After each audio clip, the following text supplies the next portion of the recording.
اللہ تعالیٰ فرماتا ہے کہ نماز ہمیں بے برائی اور بے حیائی کے کام سے روکتی ہے. ہم نمازیں بھی پڑھ رہے ہیں، ساری نمازیں پڑھ رہے ہیں، برائیاں پھر بھی جاری ہیں، رشوت، جھوٹ، تکبر، سارا کچھ جاری ہے. نمازوں کا کیا فائدہ ہوا؟ اور فائدہ کیوں نہیں ہو رہا یہ ہم جانتے ہیں. پہلا پوائنٹ یہ اس کا کہ ہمیں پتہ ہی نہیں ہم نماز میں پڑھ کیا رہے ہیں. ہم نماز پڑھ کے فوراً سپیڈ نکل جاتے ہیں.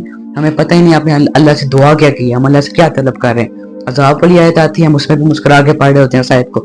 تو یہ کیا ہے؟ ہم کوئی سی دو چھوٹی سی صورتیں یاد کر لیں، آخری دو صورت فلق یاد کر لیں، صورت ناس یاد کر لیں، ترجمہ آپ کو آن لائن مل جائے گا، وہاں سے ترجمہ یاد کریں تاکہ پتہ ہو آپ اللہ سے کیا دعا کریں. دوسری چیز یہ ہے کہ سنت ہمیں نہیں پتہ کیا ہے.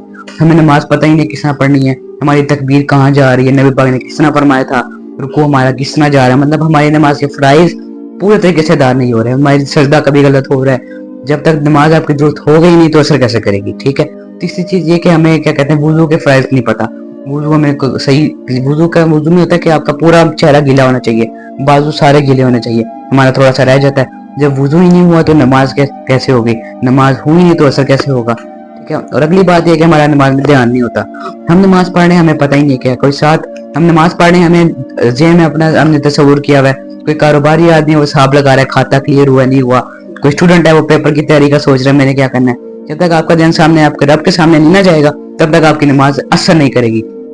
اگر یہ ہم ان میں سے کوئی بھی پوائنٹ اب عمل کرنا سٹارٹ کر دیں، آپ فیل کریں گے نماز آپ کی اثر کر رہی ہے اور آپ کو برائی سے روک رہی ہے. ٹھیک ہے. اب امید ہے میری بات آپ سمجھ چکے ہوں گے.